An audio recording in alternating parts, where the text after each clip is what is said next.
Permezz ta' ftehim li sar l-anzjani se jkunu jistgħu jżuru ċ-ċentru għax-xjenza interattiv Fl-Esplora b'nofs prezz. Permezz tal-ftehim l-anzjani se jkollhom ukoll skontijiet mill-Kafetterija illi hemm Fl-Esplora.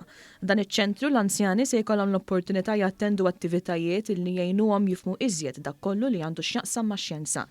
F'kummenti ma' One News, Clayton Cutajar, id-Deputat Direttur tal-Esplora qal li attività minnhom se tkun qed tinvolvi xi QWIEL Maltin. Tema ta' dawn il-workshop huma affarijiet li ġibnija mill-anzjani through il-feedback. Pereżempju, se nkunu qed nużaw QWIEL Maltin u noħorġu osservazzjonijiet u anke esperimenti minnhom. Bħal pereżempju iż-żejt jitla' fuq l-ilma.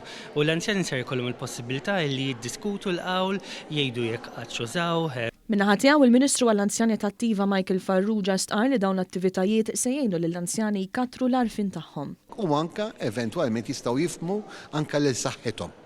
U dan huwa mod kif flimkien l-anzjani kif ukoll dipartimenti oħrajn li ħarsu lejn innovazzjoni lejn ix-xjenza kif nistgħu naħdmu flimkien għal ġid ta' tnejn.